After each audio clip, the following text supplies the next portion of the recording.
2024 meeting of Mayor and Council. I'd like to call on Boy Scout Troop 491 from St. John's Catholic Church 1 to come forward and lead us in prayer, and then the entire group, if you remain standing, to come up and lead us in the Pledge of Allegiance.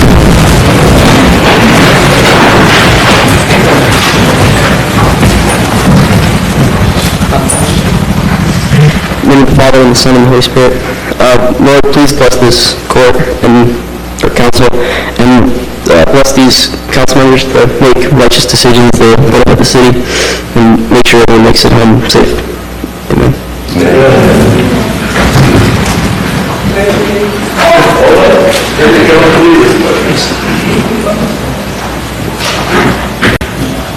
Please join me in the Pledge of Allegiance.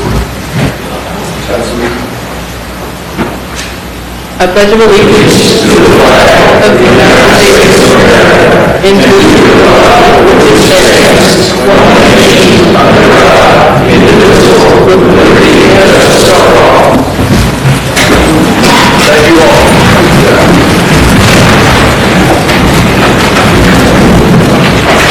Going to move on to awards and presentations. Item A, consideration of the March 2024 Employee of the Month Award. I could be joined by Officer Devontae Battle and Chief Leslie Manahan at the microphone.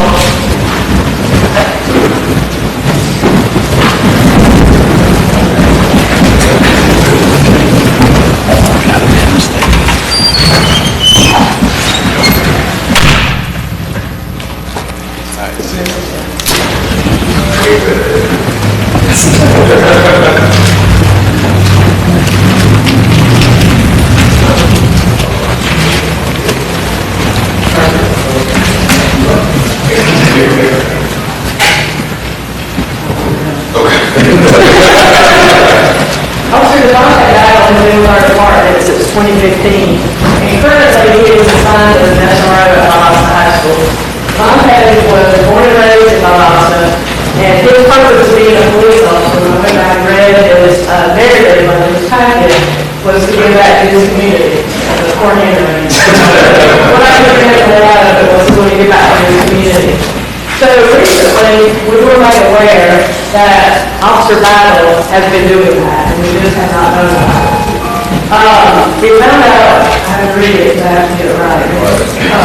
Officer Battle has initiated the Devontae Battle Financial Literacy Scholarship for any senior in the Valdosta City School System, whether it be Valdosta High School, Becca, or at ACO 1. Out of his own pocket, he has put $500 into this account. And he's gotten a few donors over the past year, so it's a total of 5 students now on his behalf for $500. He pays them, and out of his own pocket, this is paid for.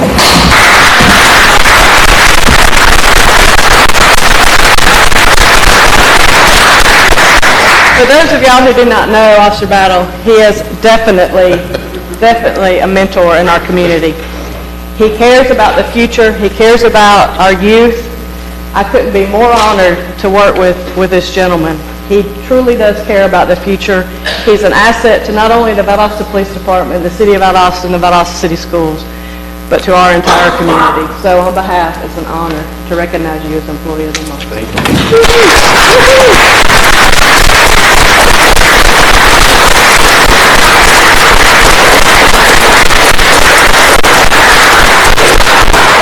First and foremost, your name will go on a plaque that will be displayed in City Hall, not over at the police station, but City Hall, forevermore. Also, this to display on whatever desk, wall, or otherwise that you want. Thank you. Signifying your excellence. And a partial scholarship. That envelope is a way to thank you for what you do and how good you make the city of Valdosta look. Thank you so much.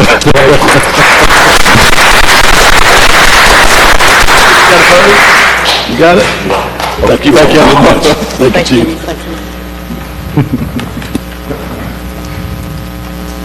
All right, now a special recognition. The 2023 Valdosta Lowndes County Chamber of Commerce and their most valuable employee finalists with Cassie Davis, our HR assistant, and Jenny Boyer, our HR director, join us here at the front. Thank you, Mayor. Hi, Jenny. How are you? One quick observation. One quick observation about Cassie when we were at the table for the awards dinner. She is a nervous talker. Yeah, Cassie would probably rather be anywhere but in front of you right now, but that's one of the beautiful things about Cassie. So Cassie joined us just over a year ago, and in that time has really made her mark. We nominated her for most valuable employee for the chamber, and out of all the nominations she got, she was in the top 3. Devontae is a very difficult act to follow, and, of the top 3, Cassie had the same distinction. The person that she lost out to performed CPR on a coworker and saved their life. So that's kind of hard to beat as well. But one of the things that is truly humbling to me about Cassie is that she gives from her heart. She came in the door, she saw what needed to be done, and she just jumped right in and said, can I? She didn't, in a lot of places, she didn't ask for, those who know me, full disclosure, I have sometimes trouble giving up control. Cassie knows this. So she would do things and then come and say, here's how I made your life easier. Here's what I've done those things. She, in the short time she's been with us, has done a complete audit of an organization of all of our employee files, identified some places that we needed to really go back and make sure that our documentation was where it needed to be ready for an audit should it come. And I feel very, very comfortable with, I think one of the things that Cassie said to me one time that sums up who she is and what she means to the department and the city is she said, everyone should have a Cassie. And that's absolutely the case. We are better for having her. She makes me better every day, and she is absolutely the most valuable employee.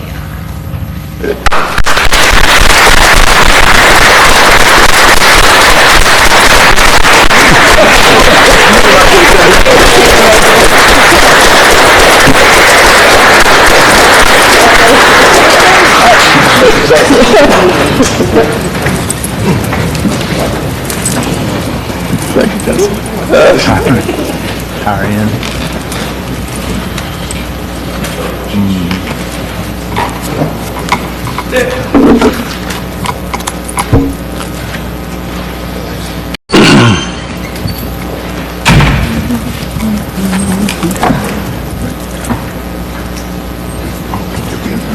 All right, next up is the minutes approval. Council, you've had time to look at the minutes from the February 8th, 2024 meeting. Do I hear any additions or deletions? Hearing none, the minutes are approved by acclamation. On to item 4, public hearings. Consign acres from single-family residential R15 to a combination of single-family residential R10 and R6. Matt Martin, our fantastic city planning director, will present. Okay, thank you, Mayor. Good evening, Council. First one is rezoning request by Trevor Shaw, and I think I hit too many buttons at once. There we go. To rezone property that's just under 10 acres in size, I think it's 9.89 acres, from single-family residential R15 to the combination of R10 and R6. Zoning patterns that exist, you see the R15 for the subject property, R15 for the neighborhood to the north and west, which is Windsor Park and Windsor 2. Also notice the higher density residential zoning of properties to the south, PRA 15, RP, and even RM off to the east. That's the Three Oaks Apartments. Character area for this and much of the surrounding area is established residential, which means only residential zonings are eligible. And notice there's a neighborhood activity center character along North Oak Street extension and the very tip of Cherry Creek to the south, where you see some of the more intensive zonings. Aerial imagery, mostly forested, although last fall's hurricane has relieved the property of some of the trees that it once had. But this is the last vestige of a 5-acre lot subdivision from many decades ago with very long, deep lots that stretched from here southward toward inner perimeter. Each of those many years ago had a house near the front. Over time, they've been developed systematically. However, it has been 30 years since we've had the last phase of development, which was this PRD property to the south. So the applicant is proposing to acquire these two properties and continue a redevelopment of residential to the north. in the form of a subdivision, but based on two different density patterns. What they're proposing, as you see on the map in your packet, is an L-shaped band of R10 zoning along the west and northern sides.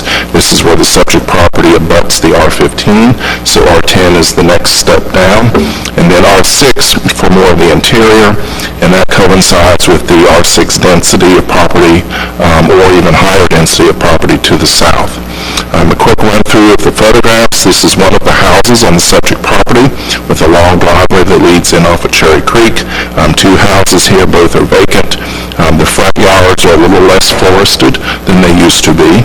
Adjacently, this is looking northward up Cherry Creek Road. This is at the intersection where Northwood Extension comes in directly from the east. Three Oaks Apartments off to the east, and then a view looking southward down Cherry Creek where North Oak Extension merges, and then this is looking southward toward Inner Perimeter Road. And then some of the houses nearby, these are houses along Breckenridge, and then as you swing around to the west side, these are houses in Windsor 2. Very typical R15 homes, like we talked about at the work session. Breckenridge houses, I think, were developed in the mid-60s. Windsor 2 started in the 80s. And then to the south, we have those two stub-out streets, Lenox and Sussex Drive. This is Lenox looking north, where it steps out into the subject property. That's the tree area that you see at the far end of the street. And then Sussex, which is the easterly road. Again, the subject property are those trees that you see in the back. A very different density pattern on that side of the subject property, but still single-family homes for the most part.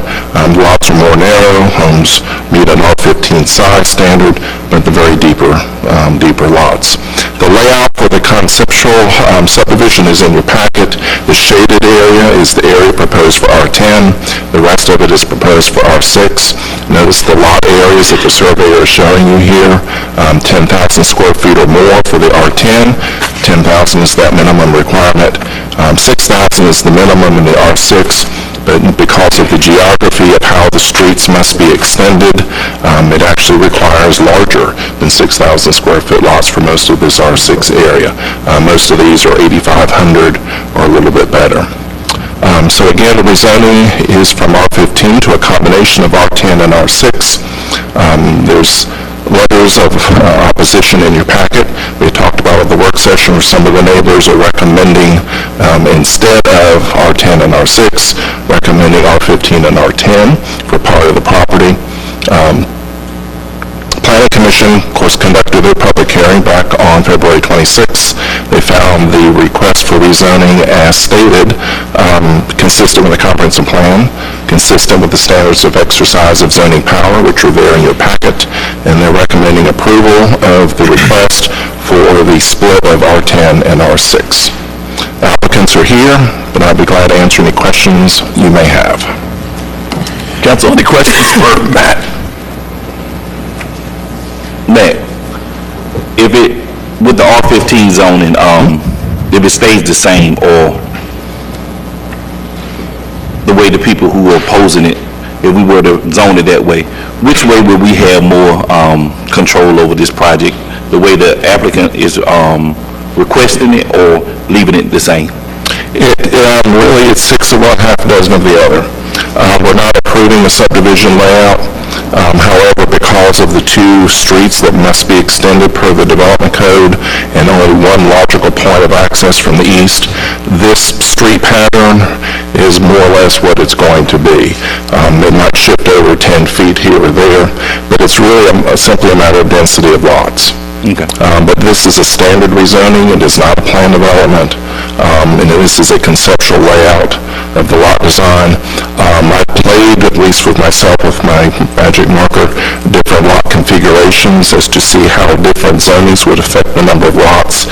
It's very minimal difference. We're estimating 22, 23 lots under R15 as is, without a zoning change. What they're proposing, this layout is 34. However, we recognize some of the R6 lots are a bit on the small side. There's some frontage issues on Cherry Creek, so probably more like 32. So that's the range that we're looking at.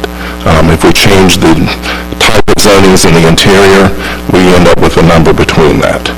So again, not much of a difference, but the use is still the same as it's zoned now, single-family residential. It's simply a density issue. Any other questions for Matt? Whether we vote or not, this plan will still proceed further down from this contractor, et cetera, correct? They have it under contract. It's their job to determine how many lots they think they can get out of it and how that balances with their equations. But the zoning of it is the same. In the zone for single family, apartments are not allowed. Duplexes could be allowed in the R6 area, but the lots have to be even larger. So it's pretty much a wash that way. So the way it's zoned now, if it dies tonight, the way it's zoned now, they can go out and build 24 houses right now, right? They could, on a similar pattern that you see here, is pretty much is dictated by what's there. But yeah, 22 houses at least, maybe 23 if they can hold their mouth just right. As is, no public But if hearing. he's on, it gives them another 5 to 6 houses. Correct. And maybe a few more depending on how they arrange it. That was my question. Yeah. This shows 34, but I think that is really the maximum of what could be achieved. If you look in on the lower right side, some of the smaller R6 lots, or what I call fishbowl lots, they're surrounded by streets. They're encumbered heavily by setback distances. Even at R6, it would be hard to get a house to fit on there easily, which tells me realistically some of those would need to be larger anyway. So that drops it below 34, and I would guess 30, 32. Any other questions for Matt? Council, thank you, Matt, thank you. Again, this is a public hearing, so those speaking in favor and those speaking in opposition to this request, or each side is going to be given 15 minutes total. We ask that you allot for everyone who wishes to speak to have time, or either side can appoint a spokesperson so that the group can be heard. With that being said, is there anybody who would like to speak in favor of this request? Please come forward and state your name.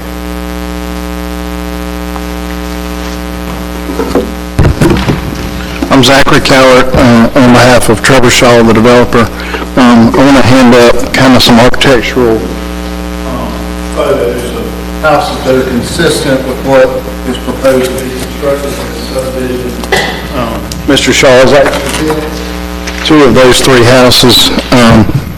Matt did a good job of outlining everything, so I wanted to maybe just address a couple of questions that came up at the Planning Commission.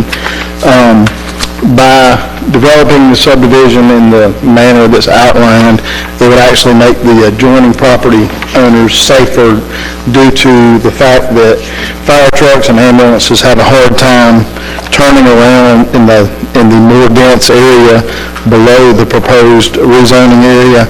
I think my understanding, and Matt can correct me if I'm wrong, is the intent was for the 2 roads kind of going into the subdivision to continue and be developed as housing. Is that correct? That is a code requirement. Okay. So we think that there was concern about additional traffic, but we think it makes it safer for everybody involved. We requested the R6 zoning, obviously, at the southern part due to the more dense zoning at the bottom, and the RP zoning, which would allow actually apartments. But our proposal would be residential houses, 1,400 to 1,500 square feet. That's kind of the design at this point, consistent with the photographs that we outlined. I can answer any questions. Anybody has any? Council? Done? Thank you. Okay, thank you. Is there anybody else that would like to come forward and speak in favor of this request? Seeing none, we'll close out that portion and ask if there's anybody that would like to come forward and speak in opposition to this request. Again, seeing none, sorry. Please.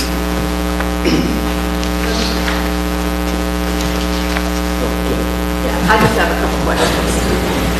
So, it's my understanding that if it remains the same, it can hold about 24 houses, is that right? And then if it gets changed, we're going to 34. So actually, that's a pretty big difference. And first off, we have some houses we live in the area on Wesley Road, which is right near Sussex and Lennox. So we're very concerned about the infrastructure, about the traffic. What is the plan for the water sewer? There's already quite a bit of flooding in that area, and now removing all the trees, which I know the hurricane did a good job of that. That's only going to make it worse. And if you've ever come down Sherry Creek Road going towards Inner Perimeter, many times during the day, your map on Google Maps is red. There's already a backload of traffic there, and I've heard nothing about, any plans for widening that road, or more traffic lights, for curbs, for sidewalks, safety mechanisms. And then my other question about the fire trucks is, is there a report about how many times the fire truck has been stuck in that neighborhood? Because we've never witnessed that, or we've never heard of that. So I hear you talking about safety, but I want some evidence behind that to show us that safety is a problem. Because from our standpoint, safety is a problem if more density is added to that area, because it's already quite crowded. So those are my questions to the developer or to anyone. Your name, ma'am? Alyssa Noyes, N-O-Y-E-S. Yeah, Alyssa, if you'd step back just a second, Ben O'Dowd, would you come up? Alyssa, what's your address? My address is, do I have to say everything? Yes, ma'am. 800 South Lake Shore Drive, 31605. Ben, would you come up and address the expansion of the road? This is our city engineer. Yes, sir. So I think the point that you may be wanting to draw is the proposed Tier 2 project to widen Oak Extension from a point just beyond to the north of this, all the way down to the terminus of the 5 Points renovation that's scheduled to occur this year. That project is proposed to be performed as part of Tier 2, which would alleviate many of the traffic concerns in this area. So it's definitely a need that we've identified and that we're doing our best to address. And is it a Tier 1 project in that second tier? No, sir, it's not Band 1 currently. Question. Do you know if those plans would include sidewalks, indoor bike lanes? So the city standard for conventional development is sidewalks. Oh, are you referring to the widening? Yes. So the design scope has not been dialed in yet. It's probably going to be constrained by right-of-way limitations, if I had to guess. But it would all of our developments currently incorporate sidewalk on both sides of the road. And I would push for that on this because it's an urban environment, high-density residential, proximity to commercial, amenity commercial uses like restaurants and shopping. I would want pedestrians to be able to have safe access to those amenities. Thank you. Any other questions for Ben? Ben, thank you.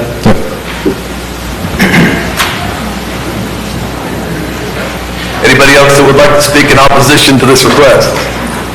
Please state your name. I'm Deborah Baker. I live at 3523 Lennox, and I think I can answer a lot of questions that nobody else has history with. I've lived in this subdivision since the inception in 1994, as well as you have. So as far as the safety issues, which I think that's the key here, is the subdivision coming out of Wesley the curve is very dangerous. We have foliage that blocks our view. We have sidewalks that are not contiguous. We have kids leaving the neighborhood trying to catch school buses. I actually have a photo that shows the school bus stopping, kids trying to cross, and a policeman puts his life on them because he sees the danger. When you come from Cherry Creek to Perimeter Road, the road at Dr. Griner's office does this. So your car is turning. So there's a lot of hazards here that I don't think anybody is even thinking about or addressing. As far as fire department, Captain Mack had a fire next door to him, and I can tell you that we had 20-something vehicles in our neighborhood. They get in and out just fine. So does the school bus that picks up the special needs children that do live in our neighborhood. So safety is key here. It was said that the houses were going to be 1,300 to 1,600. We have up to 2,200 square foot houses in our neighborhood, several of them. I live in one of them. So when you start looking at the planning, how is that going to impact ours when you build smaller houses? Opening these roads and there's a light, that light does not control the traffic today. You're going to add up to 34 more houses and 2 cars per house. So how is that going to be managed and when? Because we do have water control. Dr. Chang put his subdivision in on that 5-acre lot. He had to downsize the number because there's so much water. He went from 13 houses down to 8 in that, behind his office, just because the water management was so great that he could not build any more than that. So there's a lot of significant safety issues here. And that's why we're here tonight, to help you understand. We live there, we have to live, and come in and out of there every day. And the one factor that I don't think anybody's recognized is the sun is in the east and in the west. And we leave in the morning into the sun, and we come home into the sun. There's factors here that I don't think you're even considering when you start adding more to the mix and making it unsafe. Thank you. Thank you. Anybody else that would like to speak in opposition to this request?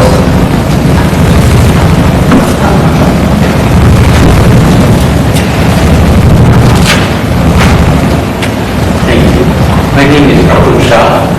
I live at 3541 Cherry Creek Road.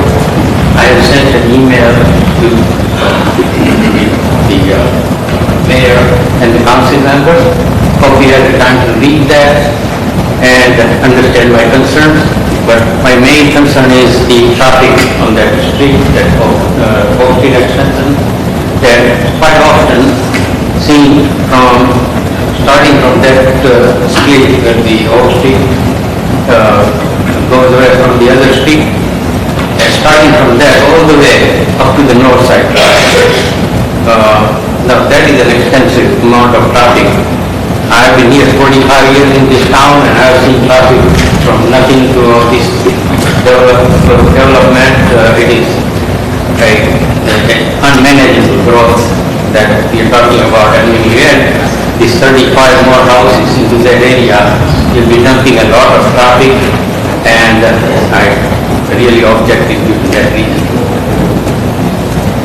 Are there any other citizens wishing to be heard in opposition to this request?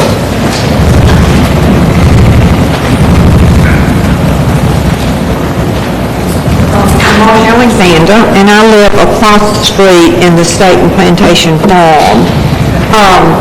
So I know about the traffic in that area. It is horrendous. There are accidents, there are rear-end collisions all the time. My sister and my daughter live on Cherry Creek. There are times they can't get out of the driveway. Going to school in the morning, I take my grandson. The traffic is horrendous. There are times I've had to go backtrack to Lake Lowry, go around, and come on Interplaneta. It is dangerous all the way from 5 Points to that area.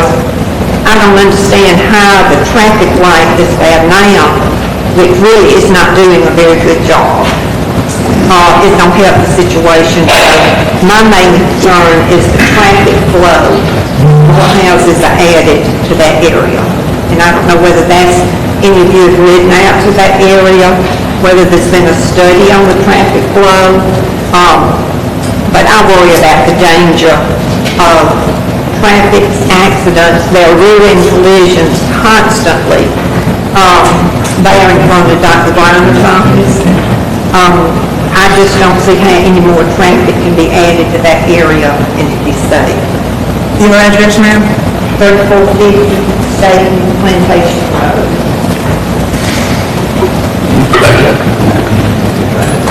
Any other citizens wishing to speak in opposition to this request?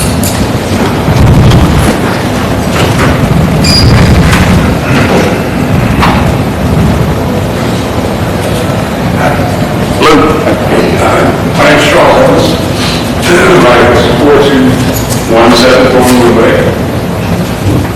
And I don't live in the area, but my children's doctor is right there, Dr. Brian, in that area.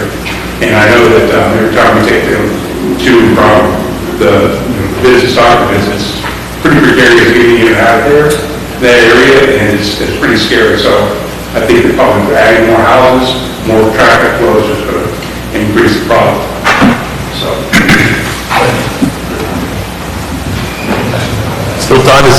else who wants to speak in opposition to this request?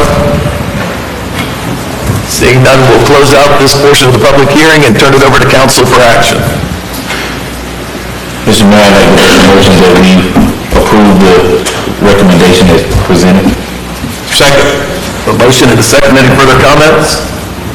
All in favor, show of hands. In opposition, same sign. Motion carries 3-2. Move on to the next public hearing item. Item B, consideration of an ordinance to rezone 26.66 acres from medium-density residential R21 county to single-family residential R15 city, as requested by State Line. Matt Martin will again present. Yes, sir. Thank you, Mayor. These next two items go together. It's an annexation and rezoning request for the same property, same applicant. And as we have done with these cases in the past, it is good to maybe hold a public hearing for both of them together as one discussion.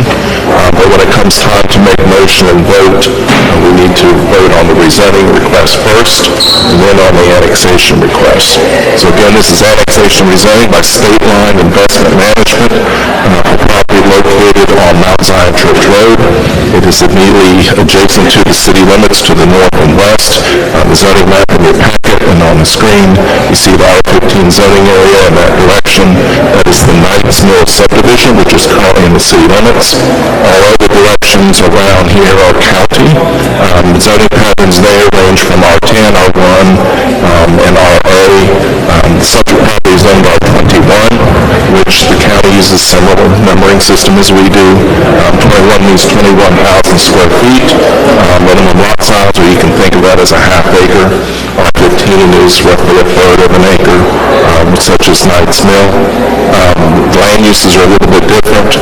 R21 in the county, of course, allows single-family homes, site built, also allows for duplexes, also allows for mobile homes, standalone, without public hearing.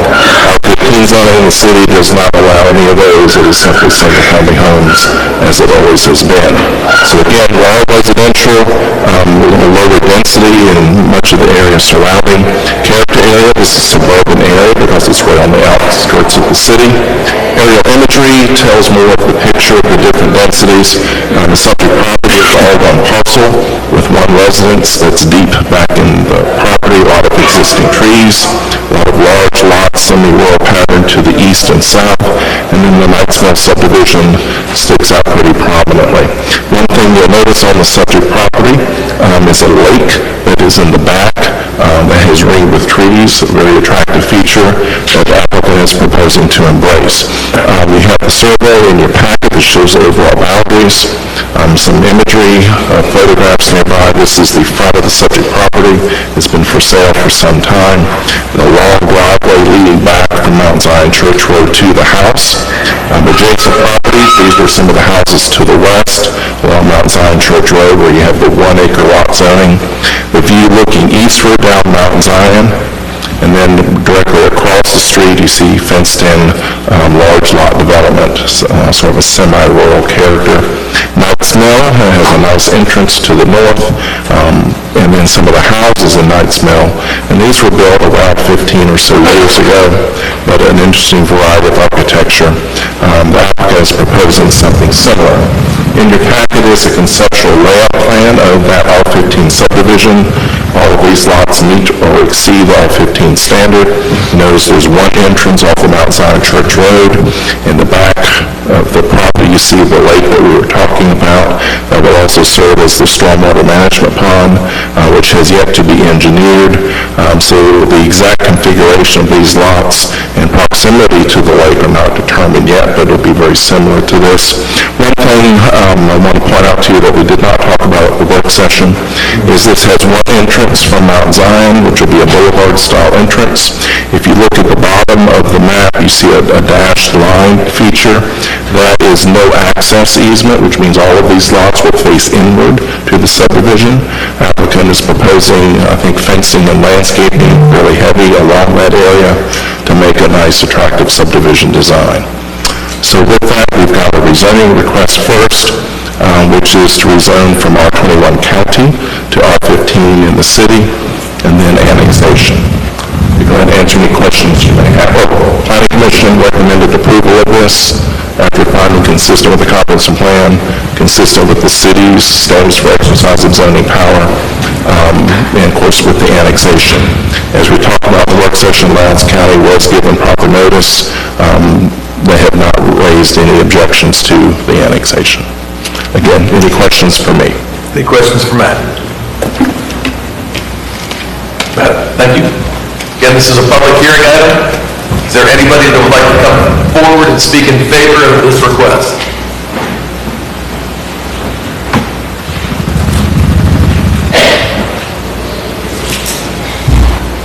Please state your name. Javi Diaz, 3186 Stallings Road. This is my business partner's son. He just wants to be shadowing me, so he's out of town. So. I'm Harrison Glass, 4215 Oak Forest, Valdosta, Georgia. So anyway, like Matt said, we're proposing a new development on that property, and it will serve the continued need for more single-family residential housing. I know we're going through a shortage right now. This development would also complement the surrounding developments of quality neighborhoods. The homes will be between 1,800 and 2,200 square feet, so we'll have, concrete siding, no vinyl, anything like that, granite countertops, all that kind of stuff. We're also going to have, me being the builder, I'm going to build all the houses, all 52 I think it was in there. So I'll be the developer for the project, so I'll be able to see it from A to Z. So I'm looking at making everything kind of correspond and go together. So you'll have the houses, the mailboxes will all match as well. We'll have that, so it'll be consistent. The total subdivision design also meant to support families and child safety. I'm going to be in charge of all the lighting, because a lot of subdivisions, there's not a whole lot of lighting. That's one thing that we do lack in our subdivisions is the lighting. So all the lighting, speed bumps, stuff to help with the child safety. We're also doing sidewalks for residents exercise, and we're also going to do for walking pets and all that kind of stuff. There will be an HOA. There will be the pond in the back. We're going to have all dressed up real nice. There'll be a fenced playground, and there'll be a picnic shelter, and also a dog park. Again, like I mentioned, I'm building all the houses as well. So there will be an entrance to a brick entrance as well, and highly landscaped. I already have the landscape design already planned out with a detailed plan. Council, any questions for the applicant? Starting price. On the houses, right now I've been consulting a lot of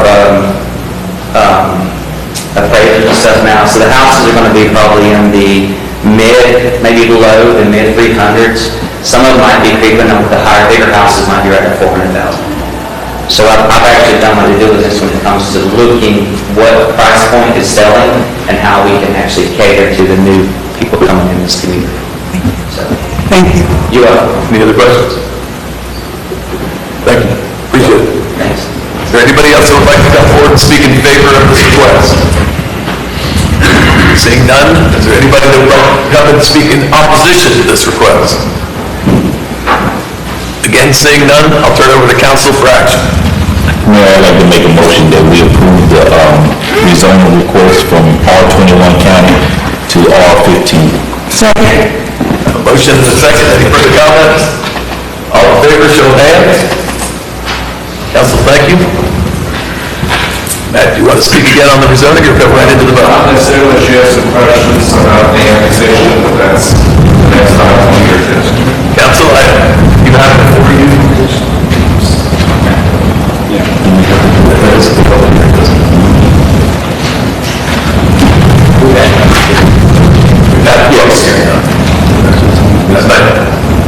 Council is also here for action on annexation. I'd like to make a motion to approve annexation of Stanley property. Second. I have a motion and a second. Any further comments other than vote out of vote? All in favor, show of hands. Council, thank you. Good luck, everybody.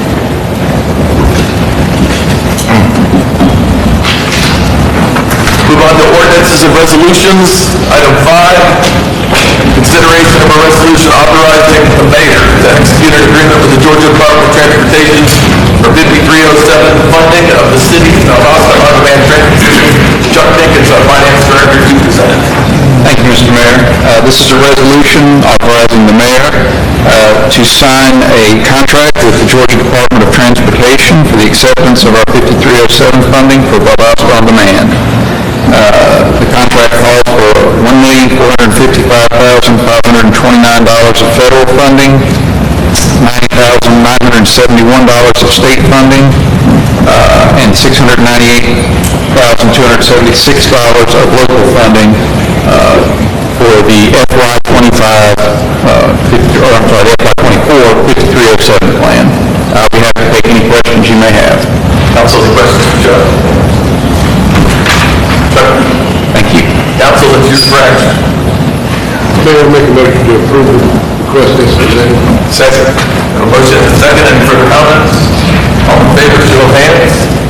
Council, thank you. Chuck, thank you. Move on to item 6, bids, contracts, agreements, and expenditures. Consideration of bids for the repair of a Caterpillar compactor for our Public Works Department. Mary Ellen, Public Works Director. Good evening. The Public Works Department is in need of the repair of the Caterpillar compactor for the Moatsville and Valtech Road. The repair of the engine will cost $70,999.29. We have one single source bid from Yancey Caterpillar for the repair of this here piece of equipment. Any questions? Questions for Larry? Larry, yes, sir. Did you tell the people what this,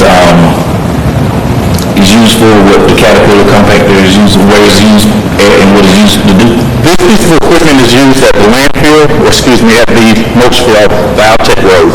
When the debris is brought in, yard debris, is used to push it down and compact it at the same time. So instead of having rubberized wheels, it has metal wheels. So in the process of pushing the debris back towards the back of the mulch field, it also packs it down to help with the decomposition of the mulch.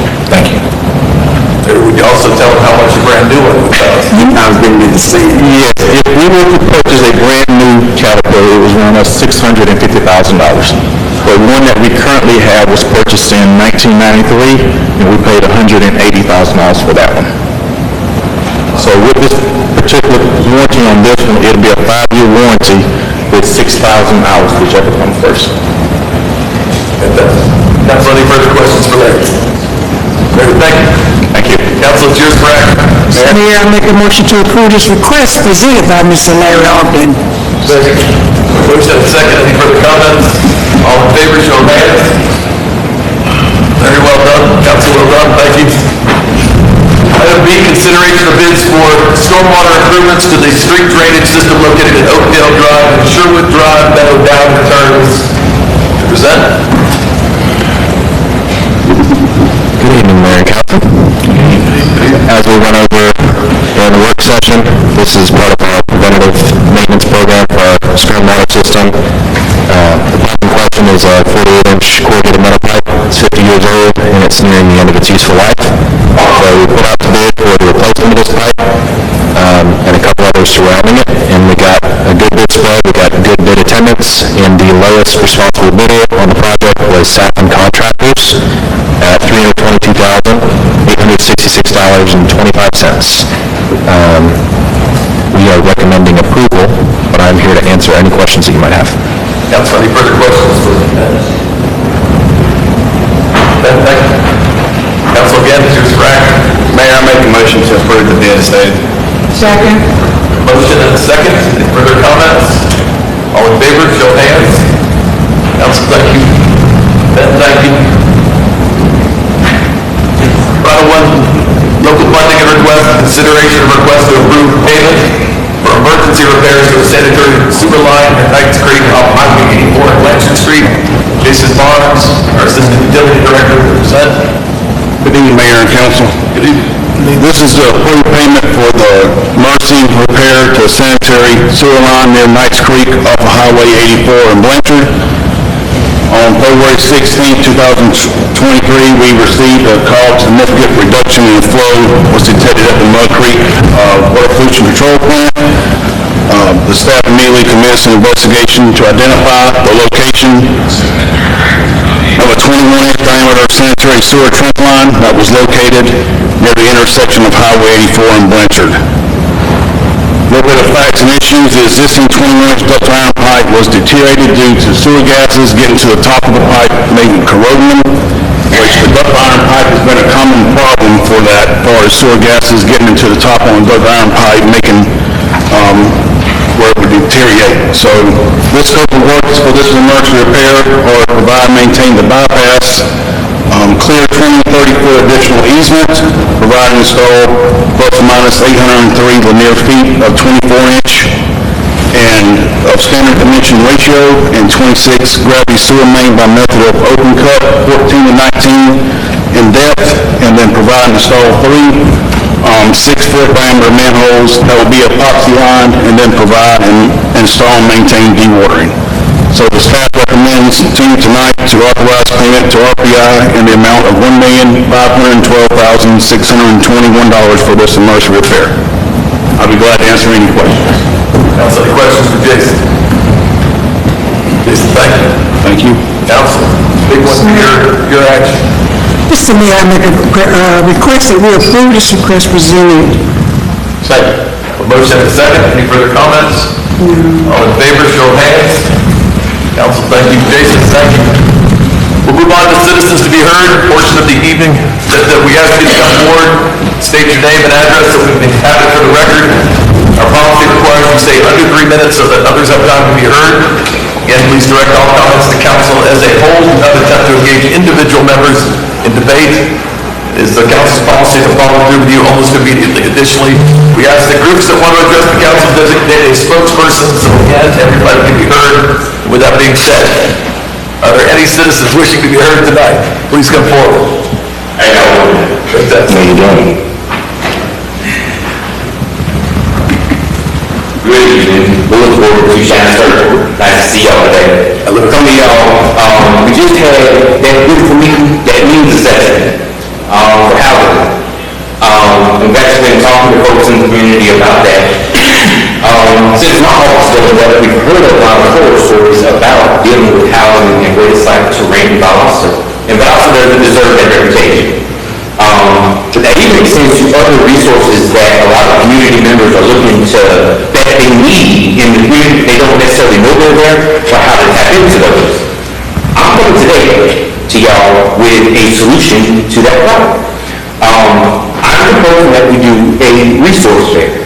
I know we've been using our Unity Park, that beautiful amphitheater. One of the problems that I've seen with that is that a lot of the communities that really need to be hit, it's difficult for them to get there, and just generally speaking, folks getting off work, they got kids at home, it can be a task to, go to some places outside of the community to participate in that, in what I'm talking about, right? So what I'm proposing is that I've got a skeleton of built out, but doing resource fairs in the community, in like the parks that we normally use together. So let's say on the east side of town, Valdosta Park, or right behind the streets, then Scott Park over there by Brickenwood and everything, Saunders Park where they play basketball, and then Tyndall Park over on the north side. Using these as sites for these resource fairs and bringing out people like, of course, we do voter registration in my office. We need to have people registered to vote. We took a major hit on registered voters in Loudoun County for some reason. The Department of Public Health, they got some beautiful things going on. LANT has some good stuff going on. We've got a lot of people wanting to do powerful work in the community, but it doesn't seem like we're coordinated as we can be to serve the citizens of the community. So I'm just telling y'all, I have a service to look good. I'd love to talk with y'all later if you're interested. I know we can do this. Thank y'all. Thank you for this. Could you email it to us? Can I email it? Yes, do that for us. Okay. I'll take a round of it. Yes, sir. Thank you, Lewis. Are there any other citizens wishing to be heard at this time?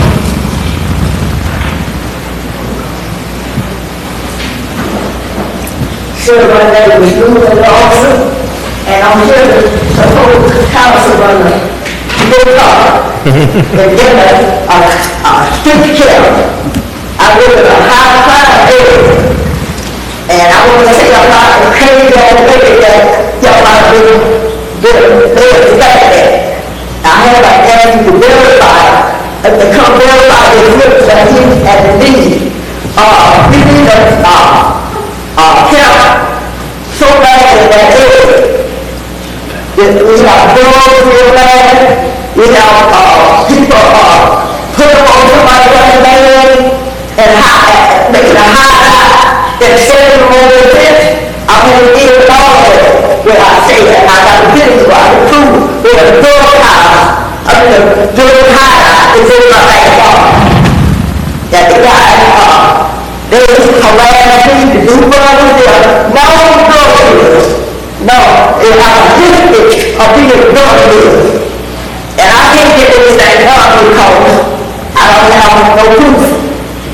So I'm trying, I don't get everywhere, trying to get something done by these guys.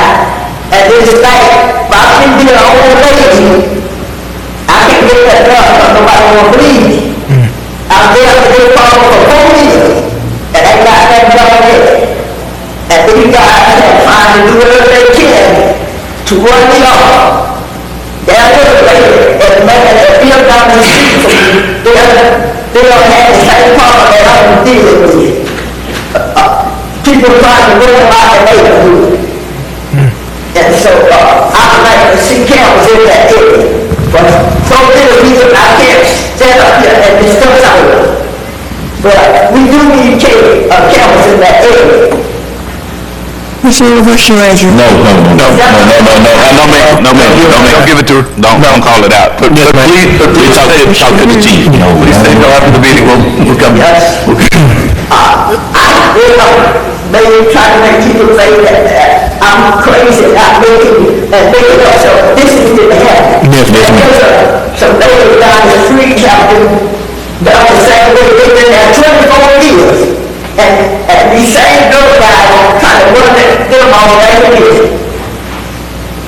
So that's the high time with the high time with it.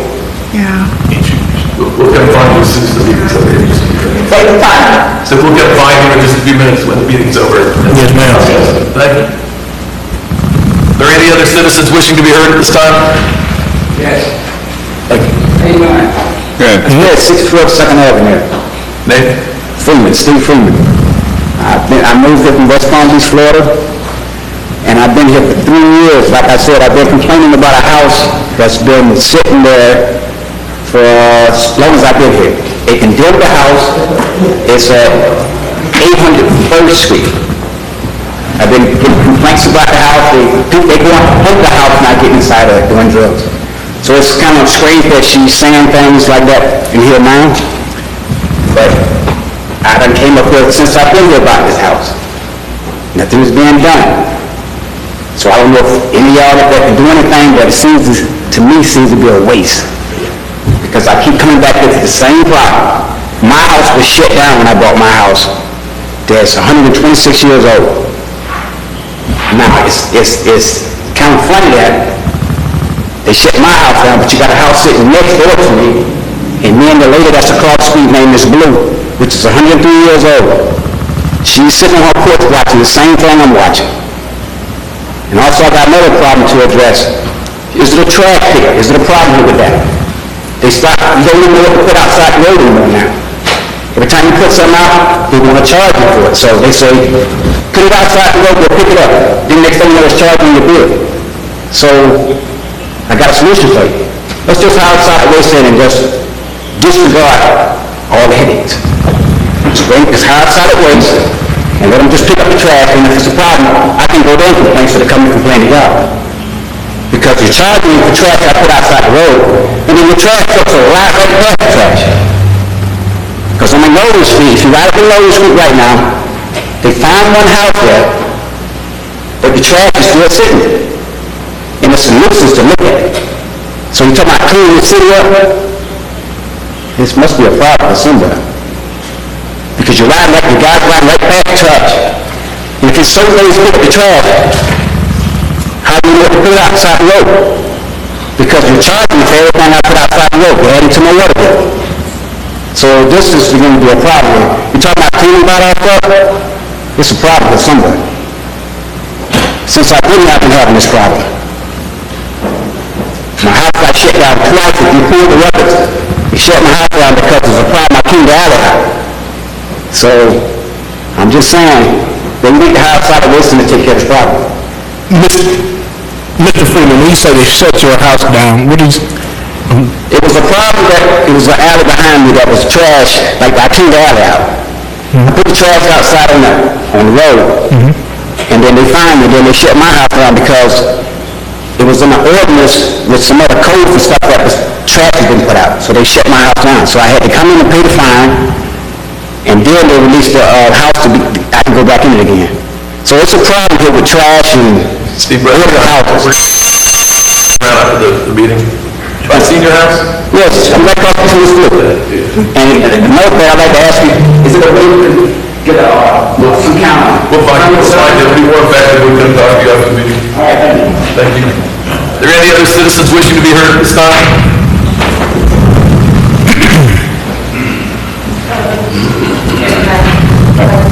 I'm Christina Cheek. I reside at 104 East Mary Street, Valdosta. And I would like to propose just some recognition and support from the City Council.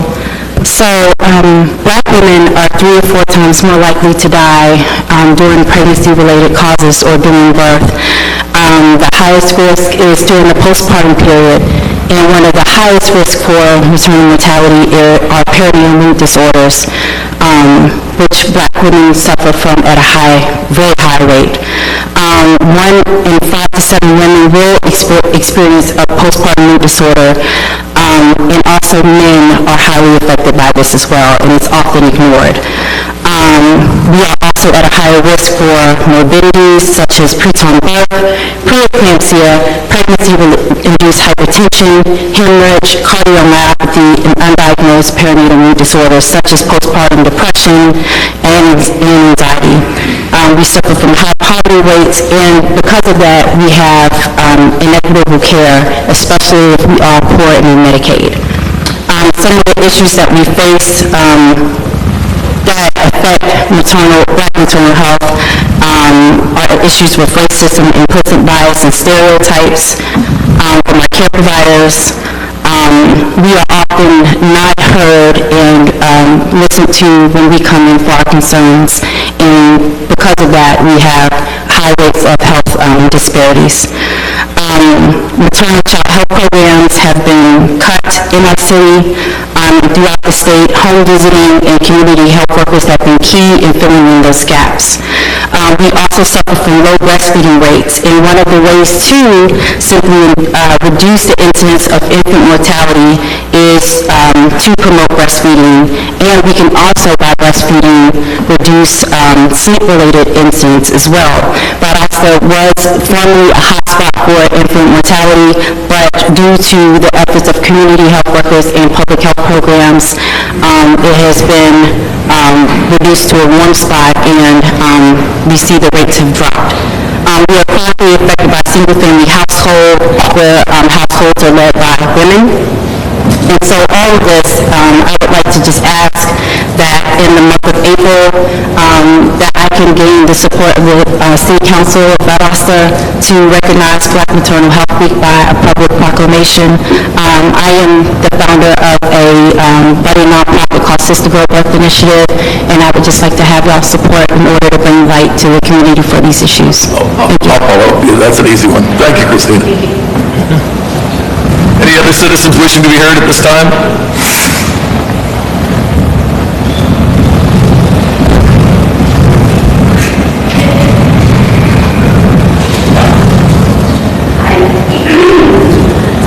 We're here to request an extension of the sidewalk in our home with a ramp for handicap accessibility. I have an iPhone pictures. If you want to pass it around, I can show you.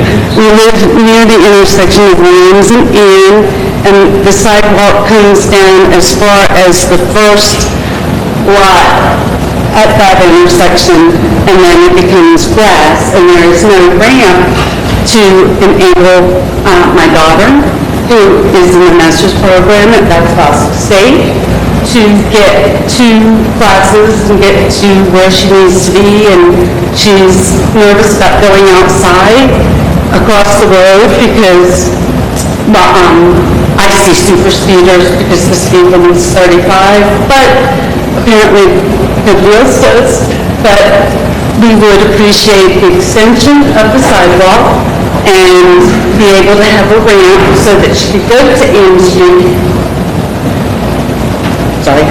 And cross at the light to go across, to come back down to Drexel Park so that she could go down that road to get to VSU. Tell me your name again. Tell me your name again. Sandra? Sandra will follow up with you. Right, thank you. Are there any other citizens wishing to be heard at this time?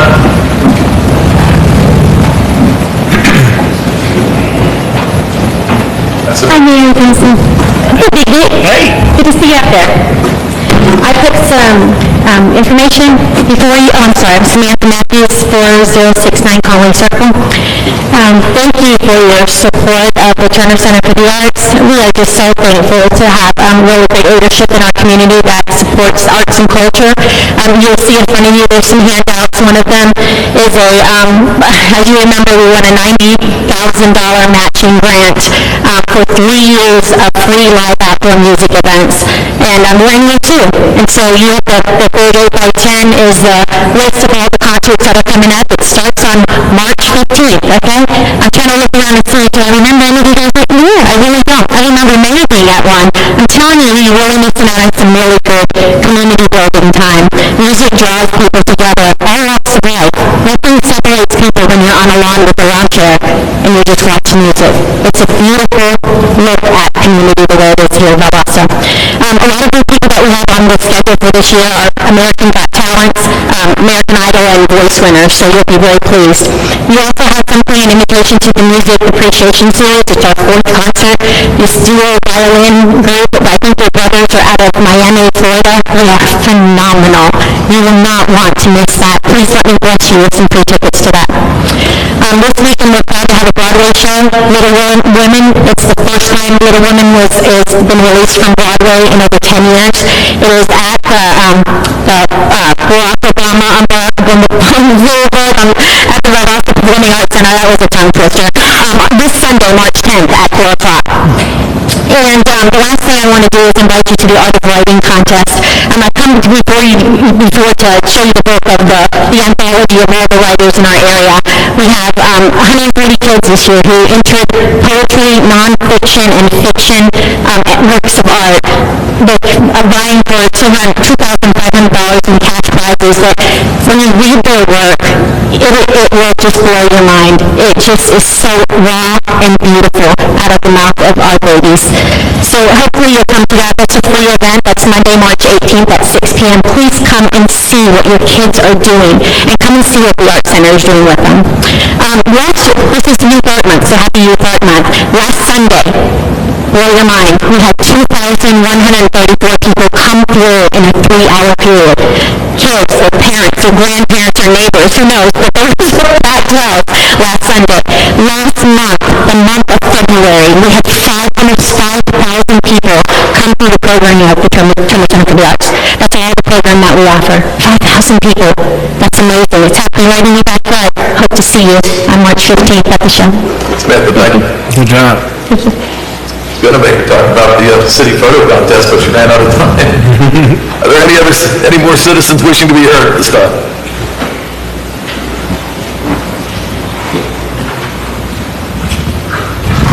Good evening, Mayor, Council.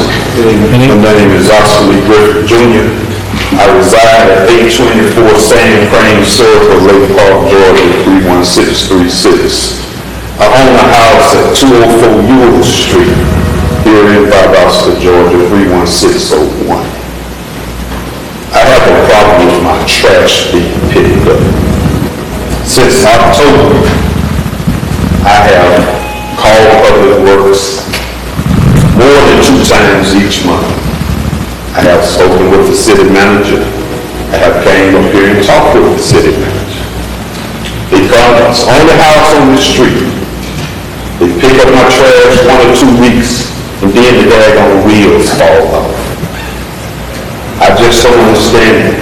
I pay my bill, but I can't get my trash picked up.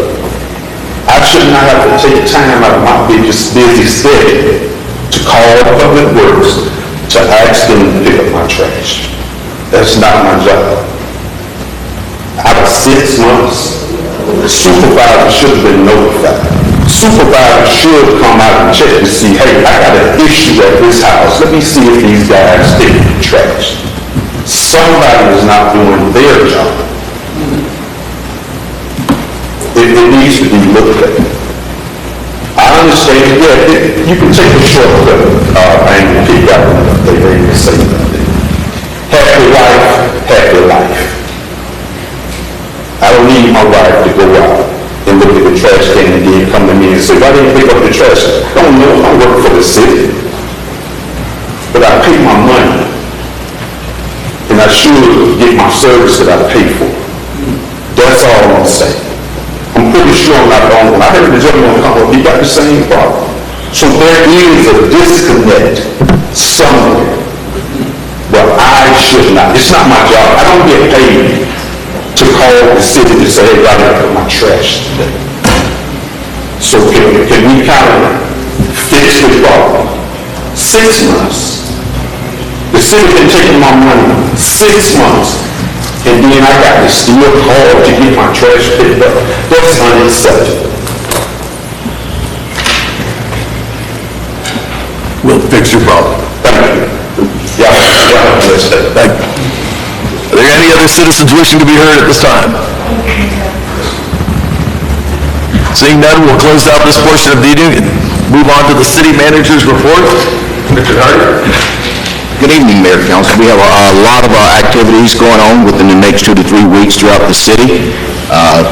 March the 9th, 5:30 to 8:30 p.m. we have the Azalea After Dark at Unity Park Amphitheater. Also on that same day, ACC presents the 6th Annual Float Crawl, March the 9th, starting at 2 p.m. to 5 p.m. Downtown Valdosta, benefiting the Georgia Shirt Boys Ranch. Get tickets, check-in begins at 2 at the Georgia Beer Company. March the 13th, we have a ribbon cutting at the Mildred Hunter Center. This starts at 10 a.m. On March the 15th through the 16th, our Mayor Council Strategic Receipt starts at 7:30 in the morning at the Rainwater Conference Center. March the 23rd, 9 a.m. to 11 a.m., we're having a community road cleanup. This starts at 1101 North Ashley Street. Cleanup areas to include Mary Street from North Ashley to North Troop Street. And the last item, April 19th through the 20th is the 2nd Annual Blueberries Festival. This will take place downtown at our Unity Park Amphitheater. Is that it? Richard, thank you. We'll move on to council comments. Council, start from my left. Any comments? I do. As everyone can see, our city is growing, so we expect growth. There's going to be some growing pains. People going to need housing. That's going to be a tough subject. We're going to come with crime. But it was recently brought to my attention, so I don't know who I'm speaking with. I was just told it was a community leader. They didn't leave a name, but I'm going to address it because they told me they watched the meetings. They told me, this person told them we don't need policing in our community. So I just want to let that person know, yes, we do need good policing. And if you want to see or hear from our community, come talk to me, and I can take you to the people in our community to let you know we need good policing. We want safe communities just like anyone else. So don't speak on behalf of our community if you have not talked to everyone in the community. So please, let's not do that. Eric, thank you. Andy? I'm good. Good? Any other council comments? Yes, excited about the retreat coming up. I know we didn't mention that, but we got a retreat for the council and staff so that we can really focus on different things that's going on in our community. Thank you for coming up with Lula. We actually had back and forth conversations recently, and thank you for coming forth. We're definitely going to try to address some of those issues. I know we've talked about policing and cameras, and quite frankly, nobody wants a big brother looking at you, right? But if you don't have, if we don't, what's happening is people aren't saying anything. We're silent. There's no snitching and all all this good stuff right here in some of our neighborhoods. And we have to do something. We have to do something. And we can't do it from right here. It's going to take us, and along with you all as an audience and community leaders. And I've said this several times since I've been here. You know, I'm a new guy in town, but I will not stop until we get some progress, get some things done in this city. Our kids are suffering. We have some really, really good kids who are suffering because of some bad apples, and we definitely have to address that and get some things done. And I'm going to continue to fight for that. So thank you. Speaking for Councilwoman Cody, this is not the first time, Councilman Hardy, that we have presented that we need lighting in the areas. If we can pull it back on the records, I myself and Councilwoman Tooley and the previous council and Councilman Carroll, we asked for lightings to be in certain areas several times. Not just one time, several times. We brought that up, that lighting was needed in these areas to protect our senior citizens and our children. So this is not the city's first rodeo of saying we need lighting, but what we got to do now is all us got to get on the same page and try to bring lighting in this area along with the community. The council can't do it all by themselves, and we don't have the funding for all this what we're asking for. So we got to ask our community to get involved with helping our senior citizens and et cetera. In my area, I can only speak for my street. If I see it, I tell it. I try to protect my senior citizens, but I can't protect them all. Again, I know Ms. Lula is telling the truth because I myself, and I'm not going to let nobody badger the police department because I think our chief is doing an outstanding job of trying to do as good as she can do. But what we are asking our city manager, because I myself, when I called the non-emergency number, they ask you so many questions until the people will not call. Because they want to know your phone number, where you live, what you saw, and you're trying to tell them what you see, and they ask you so many questions till people will hang up. That's the problem. It's not that the chief is not trying to do the job. We got to work with our non-anonymous number to stop asking the residents all these questions and listen to what they're saying and just take notes and go to where they're telling you to point at. By the time they get to where you just told them to go, everything is over. By the time the police officers get there, and you ask so many questions from non-anonymous number, so it's all over. So that's the problem. Thank you. Christina, I'll get with you. Had Tiffany Crowell on this morning with Baby Love. We talked about the rates. We talked about not being a hot zone anymore as well, but there's still a ton of work to be done, and we'd like to recognize that work. So thank you for coming forward tonight. Council, I'll entertain a motion to adjourn. All in favor? Aye. Thank you.